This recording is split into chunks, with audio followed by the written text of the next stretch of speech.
ሰላም ጤና ይስጥልኝ የተከበራችሁና የተወደዳችሁ በዓለም ዙሪያ የምትገኙ የጣና ሳተላይት ቴሌቪዥን ቤተሰቦች እንደምንዋላችሁ አክብሮታዊ ሰላምታችን በያላችሁበት ይድረሳችሁ እያልን የግንቦት 10 ቀን 2018 ዓመተ ምህረት የሰዓቱን ዜናዎቻችን ይዘንላችሁ ቀርበናል። እስከ መጨረሻው አብራችሁን እንድትቆዩ በአክብሮት እየጠየቅን ቻናሉን ሰብስክራይብ፣ ላይክ፣ ሼር በማድረግ የጣና ሳተላይት ቴሌቪዥን ቤተሰብ እንዲሆኑ ጋበዝ።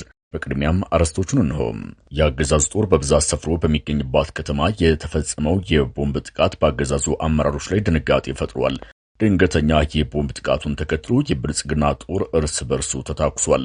ይህን ችግር ለመፍታት የተሰበሰቡት አዛዦችም ዱላ ቀረሽ ክርክር አድርገው ያለ ስምምነት ተበትነዋል። በሌሊት የተፈጸመው የቦምብ ጥቃት ያደረሰው ጉዳትና በመከላከያ አዛዦችና በአድማ ብተና አመራሮች መካከል የተፈጠረውን ግጭት በቀዳሚው ዜናችን እናስደምጣችኋለን። ፋኖ በሁለት አዋሳኝ ወረዳዎች ባደረገው ተጋድሎ ድል መቀዳጀቱን ገልጿል። ፋኖ በእነዚህ ወረዳዎች በ5 ግንባሮች ባደረገው ተጋድሎ የተጎናጸፈውን ወታደራዊ ድልና የተማረኩ ያገዛዙ ወታደራዊ ቁሳቁሶችን በዝርዝር ይዘናል። አዲሱ ምክር ቤት ሌላ ጣጣ ይዞ መጥቷል። ህወሓትን በኃይል አስወግዳለሁ የሚል አዲስ ምክር ቤት በአዲስ አበባ ተቋቁሟል። የትግራይ ሰላምና ለውጥ ምክር ቤት በሚል የተቋቋመው አዲስ አደረጃጀት የህወሓት የቀድሞ ፖለቲከኞችና ወታደራዊ አዛዦችን ያቀፈው ይህ ምክር ቤት በስብስቡ ማን ምን አካቷል? ብልጽግና የተወውን የህወሓትን ቡድን አዲሱ ምክር ቤት ለውጥ ያመጣ ይሆን ወይ የሚለውን በዝርዝር አሰናድተነዋል። ብልጽግና ወደ አስመራ ለመጓዝ ሽር ጉድ እያለ ባለበት ወቅት ኢሳያስ አፈወርቂ ፊታቸውን ወደ ካይሮ አዙረዋል። የአሜሪካ አስገዳጅ የዲፕሎማሲ ጫናና የኢትዮጵያ ወቅታዊ ሁኔታ እንዲሁም የኤርትራ ወቅታዊ ጉዳዮችን በዜናችን ተካተዋል። እነዚህና ሌሎች ለሰዓቱ የተመረጡና ያልተሰሙ መረጃዎችን አሰባስበን ያሰናዳነው ዜናችን ከዚህ ሰዓት ጀምሮ ወደ እናንተ መቅረብ ይጀምራል። በድጋሚ አብራችሁን ቆዩ።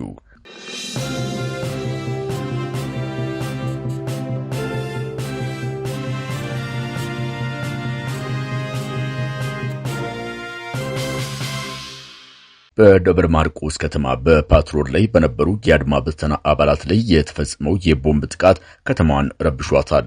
በተደጋጋሚ የቦምብ ጥቃትና አልፎ አልፎም ፋኖ በሰርጎ ገብ ኦፕሬሽን ጥቃት የሚፈጽምባት ደብረ ማርቆስ ከተማ ዛሬም ያገዛዙ አድማ ብተናና መከላከያ አባላትን እርስ በርስ ያታኮሰ የቦምብ ጥቃት ተፈጽሟል። የቦምብ ጥቃቱ የተፈጸመው በከተማ ውስጥ በቡድን ሲንቀሳቀሱ በነበሩ የአድማ ብተና አባላት ላይ ሲሆን በጥቃቱ የከፋ ጉዳት መድረሱም ተሰምቷል። በደብረ ማርቆስ መሃል ከተማ ላይ የተፈጸመው የቦምብ ጥቃትም 7 የአድማ ብተና አባላት ተገድለዋል ነው የተባለው። ሌሎች የአድማ ብተና አባላት በጽኑ መቁሰላቸውን የገለጹት የጣና ሳተላይት ቴሌቪዥን ምንጮቹም ቁስለኞቹ በአሁኑ ሰዓት በወታደራዊ ካምፕ ውስጥ ሕክምና እየተደረገላቸው መሆኑ ታውቋል። ከጥቃቱ በኋላ መደናገጥ ውስጥ የገባው የአገዛዙ ሰራዊት በምሽግ ላይ እንዳለ እርስ በርሱ መታኮሱ ተሰምቷል። የጣና ሳተላይት ቴሌቪዥን ምንጮች እንደገለጹት በአገዛዙ መከላከያና አድማ ብተና መካከል የተፈጠረው ግጭት የዞኑ የኮማንድ ፖስት መሪዎች ለስብሰባ ያስቀመጠ ቢሆንም ያለ ስምምነት ተጠናቋል ነው የተባለው። ስብሰባውን የመከላከያ አዛዦች፣ የአድማ ብተና አመራሮችና የዞኑ አስተዳዳሪ በመሆን በዝግ ያደረጉት ሲሆን እርስ በርሳቸው በመወነጃጀር ያለ ስምምነት መበተናቸውን የጣና ሳተላይት ቴሌቪዥን የውስጥ ምንጮች ገልጸዋል። እንደ ምንጮቻችን ገለጻ ዝግ ስብሰባው ላይ ከፍተኛ ልዩነት የተፈጠረው በመድረኩ የተገኙት የመከላከያ ጦር አዛዦች ከዚህ በፊት በከተማ የሚፈጸሙ ተደጋጋሚ ጥቃቶች በአድማ ብተናና በሚሊሻ ኃይሎች መረጃ ሰጭነት ነው፣ ሰራዊታችን ለጥቃት እየተጋለጠ ያለውም በእናንተ ምክንያት ነው ማለታቸውን ተከትሎ ነው ተብሏል። ይህንን ተከትሎ በአድማ ብተና አዛዦች በኩል ከፍተኛ ቅሬታ መነሳቱን የገለጹት ምንጮቹ አመራሮቹ ያገዛዙ የመከላከያ አዛዦች ማጣጣላቸው ተሰምቷል። መከላከያ በመረጃና ደህንነት የበለጸገ ተቋም ነው እያላችሁ አልነበረም ወይ? ጥቃት አድራሾቹ መሃል ከተማ ድረስ ገብተው በአባሎቻችን ላይ ጉዳት ሲያደርሱ ምን እየሰራችሁ ነበር? በማለት ቁጣቸውን የገለጹት የአድማ ብተና አመራሮቹ ጥቃቱ ከውስጥ እንደተከፈተብን እንቆጥረዋለን ማለታቸው ተሰምቷል። በአገዛዙ መከላከያና አድማ ብተና እንዲሁም በሚሊሻ ኃይሎች መካከል የተፈጠረውን ልዩነት ለመፍታት በዝግ የተሰበሰቡት የዞኑ ኮማንድ ፖስት ቁልፍ አመራሮችና የጸጥታ አካላት የገቡበት ክርክር እርስ በርስ ወደ መተኳኮስ ሊያመራ እንደነበር የገለጹት የጣና ሳተላይት ቴሌቪዥን ምንጮች ነገሩ ወደ ባሰ መካረር ውስጥ ሲገባ በአጃቢዎቻቸው አማካይነት ስብሰባውን አቋርጠው እንዲወጡ መደረጋቸው ተገልጿል።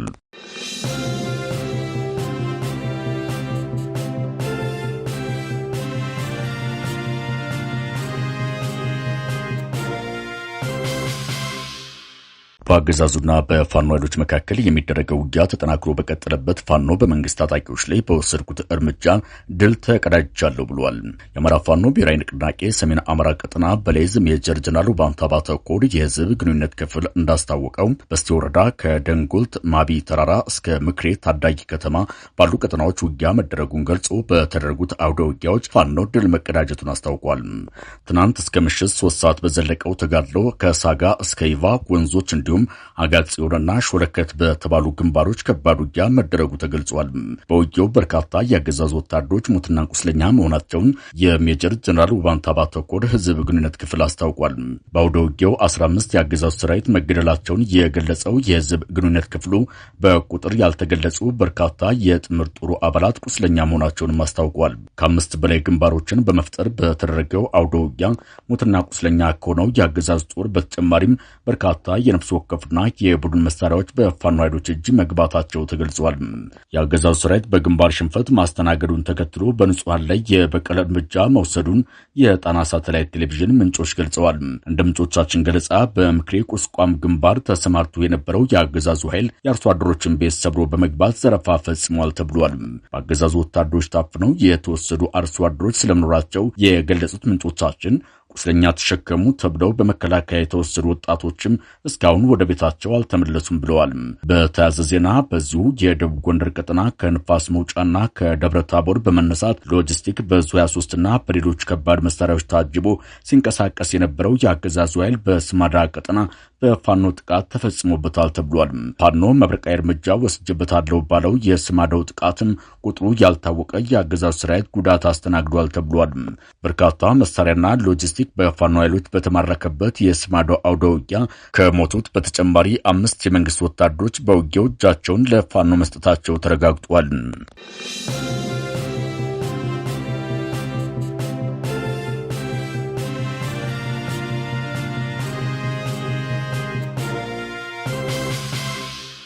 በትግራይ ክልል ያለው ውጥረት መልኩን እየቀየረ አዳዲስ አሰላለፎችን እየፈጠረ ጦርነት የሰለቸውና ሰላም ናፋቂው ህዝብ ደግሞ እረፍት እየነሳና እያስጨነቀ ቀጥሏል። ህወሓት ብልጽግና ተሸንፏል፣ ትግራይን ተመልሶ አይረግጥም እያለ ሲፎክር፣ ወዲህ አዲስ አበባ ላይ ደግሞ የነ ደብረጽዮን ቡድን ድራሹን አጥፋለሁ የሚል አዲስ አደረጃጀት ተፈጥሯል። ትግራይን መቆጣጠር ዓላማ ያደረገ በነጌታቸው ረዳ የሚመራ ምክር ቤት አዲስ አበባ ላይ ተመስርቷል። ይህ ምክር ቤት የኃይል ወይም የጦርነት አማራጮችን በመጠቀም ጭምር አማጺውን የነ ደብረጽዮን ቡድን የማጥፋት ዓላማ ያለው ነው። እነዚህ በህወሓት ጫና ከትግራይ የተባረሩ ፖለቲከኞች፣ ወታደራዊ አመራሮችና የትግራይ ጉዳይ ያገባናል ያሉ የተለያዩ ድርጅቶች አሮጌውና አማጺውን ህወሓት እናስወግዳለን በሚል ግብ አዲስ ምክር ቤት አቋቁመዋል። የትግራይ ሰላምና ለውጥ ምክር ቤት የተባሉ አደረጃጀት ሲመሰረት ጌታቸው ረዳና ጀነራል ጻድቃን ገብረትንሳኤን ጨምሮ ሌሎች የቀድሞ የህወሓት ፖለቲከኞችና ታጋዮች ተገኝተዋል። ምክር ቤቱ የተመሰረተው በአፋር ክልል የሚንቀሳቀሰውን ሀራ መሬት ወይም የትግራይ ለውጥ ኃይል ታጣቂ ቡድን አዛዥ ጀነራሎችን አቅፎ መሆኑንም ጣና ሳተላይት ቴሌቪዥን ከታማኝ ምንጮቹ ሰምተዋል። የሐራ መሬት ወይም የትግራይ ለውጥ ኃይል ታጣቂ ቡድን ዋና መሪ የሆኑት ጀነራል ጉዑሽ ገብሬ በቦታው መገኘታቸውም ተጠቁሟል። በእርግጥ በህወሓት ከትግራይ የተባረሩ የፖለቲካ ኃይሎችና አፋር ክልል የመሸገው ታጣቂ ቡድን በቀጣይ ስለሚኖራቸው የጋራ ትግል ቀደም ብሎም ሲመክሩ መቆየታቸው ይነገራል። በአዲስ አበባ ከተማ መመስረቱ የተነገረለት የለውጥ ኃይሎች ምክር ቤት ህወሓትን አስወግዶ ትግራይን ለመቆጣጠር የሚሰራ ነው። አዲሱ ምክር ቤት የትግራይን ፖለቲካ ለመረከብና ደብረጽዮን ከኃላፊነት የማባረር እቅድን ይዞ ሲቋቋም መመስረቻ ጉባኤውን ከ30 እስከ 40 የሚደርሱ ሰዎች መገኘታቸው ተነግሯል። የትግራይ ሰላምና ለውጥ ምክር ቤት የተባለው አዲሱ የነጌታቸው ረዳ አደረጃጀት ህገወጥ የተባለውን የነ ደብረጽዮን ቡድን አፍርሶ በህዝብ የተመረጠ መንግስትና አስተዳደር የመመስረት ዓላማንም ይዟል። ተፈናቃዮቹን መመለስና በትግራይ ህገ መንግስቱ እንዲከበር ማድረግም የነጌታቸው ረዳ አዲሱ አደረጃጀት ፍላጎት ነው። ከሰሞኑ ሌላው የህወሓት ሰው የሆኑት ጀነራል ሳሞራ የኑስ ፌዴራል መንግስቱ የትግራይ ክልልን ስልጣን የሚረከብ አዲስ ኃይል እንዲመጣ ኃላፊነት ወስዶ መስራት አለበት ማለታቸውም ይታወሳል። ጀነራል ሳሞራ የኑስ የነ ደብረጽዮን ቡድን ህዝቡን ለከፍተኛ ስጋትና ጭንቀት እየዳረገ ነው ብለውም ነበር። ተቋቋመ የተባለውን የትግራይ ሰላምና ለውጥ ምክር ቤት በተመለከተ እስካሁን ከብልጽግና አስተዳደር የተባለ ነገር የለም። ጌታቸው ረዳ የአብይ አህመድ የምስራቅ አፍሪካ ጉዳዮች አማካሪ መሆናቸው ሲታሰብና ፌዴራል መንግስቱም ህወሓት ላይ ካለው አቋም አንጻር ሲታይ ግን የብልጽግናው አስተዳደር የአዲሱ አደረጃጀት ደጋፊ እንደሆነ የማያሻማ አይሆንም። በተለይ የመንግስት ደጋፊ የሆኑ አክቲቪስቶች የትግራይ ሰላምና ለውጥ ምክር ቤት መቋቋምን ትኩረት ሰጥተው መዘገባቸው ፌዴራል መንግስቱ የዚህ ደጋፊና እውቅናም እንዳለው የሚያረጋግጡ ነው ተጠቅሷል። ጌታቸው ረዳና ጻድቃን ገብረተንሳኤ ከመቀሌ ተባረው ትግራይን መርገጥ ቤተሰቦቻቸውንም መጠየቅ በማይችሉበት እንዲሁም ጀነራል ታደሰ ወረደ በመቀሌ የቁም እስረኛ መሆናቸው በሚነገርበት በዚህ ወቅት አዲሱ የትግራይ ክልል የሰላምና ለውጥ ምክር ቤት ምን ሊፈጥር ይችላል የሚለው ግን አጠያቂ ነው። ከፍተኛ ወታደራዊ አቅም እየፈጠርኩ ነው የሚለው ህወሓት በዚህ ወቅት ዓለም አቀፋዊና ቀጠናዊ ትብብሮችን እያደረገ መሆኑም ይነገራል። በመፈንቅለ መንግስት ጊዜያዊ አስተዳደሩን አፍርሶ የትግራይ መንግስት ነኝ ያለው የደብረጽዮን ቡድን ከሱ በተቃራኒ የቆሙትን ወደ አዲስ አበባ አባሯል። ሌሎች ችግር ይፈጥሩብኛል ያላቸውንም እየለቀመ እያሰረ ይገኛል። በተያዘም ህወሓት በራያ አላማጣ ህዝባዊ ስብሰባ ማድረጉን ጣና ሳተላይት ቴሌቪዥን ከስፍራው በደረሱት ምንጮች አረጋግጧል። የህወሓት ካድሬዎች ባላማጣ አድርገውታል በተባለው ስብሰባ ግን የተጠበቀውን ያህል ህዝብ አልተገኘም ተብሏል። ስብሰባው በዛቻና ማስፈራሪያ የተሞላ እንደነበርም የመረጃ ምንጮቻችን ነግረውናል። ህወሓት በዚህ ህዝባዊ መድረክ አብይ አህመድን አሸንፈነዋል፣ ከዚህ በኋላም አላማጣንም ሆነ ትግራይን አይረግጥም፣ ይህንንም በቅርቡ ታዩታላችሁ ሲል ለነዋሪዎቹ ገልጿል። የብልጽግናው አስተዳደር ከቆቦ አያልፍም ሲል የዛተው ህወሓት ሰራዊቱን ቆቦ ላይ በትነዋል ብሏል። አላማጣ ላይ ህዝብን የሰበሰቡት የህወሓት ካድሬዎች በሚያደርሱባቸው ጥቃት ከአካባቢው የሸሹ አማራዎችን በተመለከተም የጥፋት አዋጅ አውጀዋል። ወደ ቆቦና ወልዲያ የተሰደዱ ያላማጣ ነዋሪዎች ሀብት ንብረታቸው ይወረሳል፣ መሬታቸውም ይቀማል ማለቱን የመረጃ ምንጮቻችን ያደረሱት መረጃ ያመላክታል። ተፈናቃዮቹ ወደ ወልቃይት አልተመለሱም በሚል ተደጋጋሚ ክስ የሚያቀርበው ህወሓት ከራሳቸው መሬትና ርስት አፈናቅሎ ወደ ቆቦና ራያ ያሰደዳቸውን አማራዎች ግን ሀብትና ንብረታቸውን እዘርፋለሁ እያለ ነው። ህወሓት አላማጣ ላይ ባደረገው ስብሰባ ተቀባይነት እንዳናገኝ በሚሰሩ የብልጽግና ተላላኪዎችና በካዲው የጌታቸው ረዳ ቡድን ላይ እርምጃ ወስዳለው ሲልም ዝቷል። ህወሓት የትግራይን ሲኖዶስ ወይም መንበረ ሰላማን የማይቀበልና የሚቃወም ካለም ለቆ ይወጣል አሊያም እርምጃ ይወሰድበታል ማለቱም ተነግሯል። ይህ በእንዲህ እንዳለ በዶክተር ደብረጽዮን የሚመራው የትግራይ ክልል አስተዳደር የግንቦትና ሰኔ ወር ደሞዝ እንዳይከፈል ማገዱም ተሰምቷል። በዶክተር ደብረጽዮን ገብረ ሚካኤል የሚመራው የትግራይ ክልል ርዕሰ መስተዳደር ጽሕፈት ቤት የክልሉ የመንግስት ሰራተኞች የግንቦትና የሰኔ ወር ደሞዝ ለጊዜው እንዳይከፈል ማገዱን ነው የጣና ሳተላይት ምንጮች ያረጋገጡትም። ህወሓት በአሁኑ ወቅት በተለያዩ መስሪያ ቤቶች ያለው የደሞዝ አከፋፈል ወጥነት የሌለው የፍትሐዊና ግልጸኝነት የጎደለው ነው ሲል ገልጿል። ይህን ለማስተካከልም የመንግስት ሰራተኞች የግንቦትና ሰኔ ወር ደሞዝ እንዳይከፈል አግጃለሁ ብሏል። ፍትሐዊነትን የሚያረጋግጥና የተማከለ የአከፋፈል መመሪያ ተዘጋጅቶ ስራ ላይ እስኪውል ድረስ ማንኛውም መስሪያ ቤት በራሱ ፍላጎት ደሞዝ እንዳይከፍል በደብዳቤ አሳስቧል። በትግራይ ክልል ካለፈው ጥቅምት ወር ጀምሮ ከፌዴራል መንግስት የሚላከው የበጀት ድጎማ በገንዘብ ሚኒስቴር ትዕዛዝ ተቋርጦ መቆየቱ የሚታወስ ነው። የሁለት ወር ደሞዝ ታግዷል ያለው ህወሓት ከፌዴራል መንግስት በጀት በመከልከሉና በፈጠረው ጫና ምክንያት ሰራተኞቹም ደሞዛቸውን በወቅታዊ ለማግኘት መቸገራቸውን በድጋሚ አንስቷል። የማይጨበጥና ተለዋጭ የፖለቲካ ውጥረት በነገሰባት ትግራይ በቀጣይ ምን ይፈጠራል የሚለው የሚጠበቅ ነው። ጦርነትና ሞት የሰለቸው ህዝብ ሰላሙን አበስቶ ቢፈልግም ከዛም ከዚህም እየተፈጠሩ ያሉ ጠባጫሪ ድርጊቶችና የቃላት ጦርነቶች ቁስሉን ባልሻለው ማህበረሰብ ላይ ከፍተኛ ስጋት ፈጥሯል።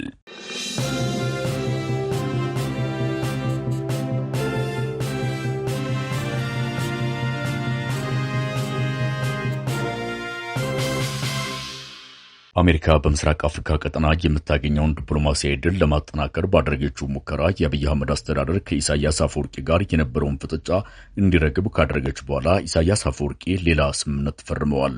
የኢሳያስ አፈወርቂ መንግስት በምስራቅ አፍሪካ ከሚገኙ አማጽያን እንዲሁም ከግብጽ ጋር አዳዲስ ስምምነቶች መፈራረሙ ተሰምቷል።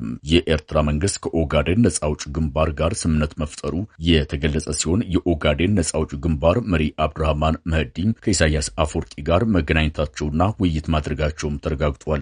በውይይታቸውም ኦብነግ የሶማሌን ህዝብ ነጻ ለማውጣት በሚያደርገው የትጥቅ ትግል ኤርትራ ወደቦቿን ልትፈቅድ ተስማምታለች ተብሏል።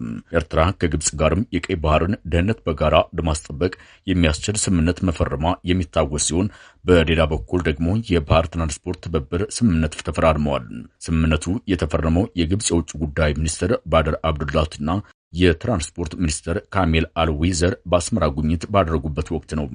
ስምምነቱ የሁለቱን ሀገራት ወደቦች በባህር ትራንስፖርት በማስተሳሰር የንግድ ግንኙነቱን ለማጠናከር ያለመ መሆኑን ዘገባዎቹ ጠቅሰዋል።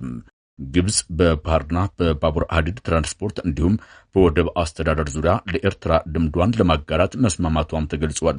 በግብጽ ልዑካን ቡድን የተካተቱ ባለሀብቶች ኤርትራ ውስጥ በማዕድን ትራንስፖርት፣ መድኃኒት እና አሳ ልማት ዘርፍ በመሰማራት በሚችሉበት ሁኔታ ዙሪያ ከፕሬዝዳንት ኢሳያስ አፈወርቂ ጋር ተወያይተዋልም ተብሏል።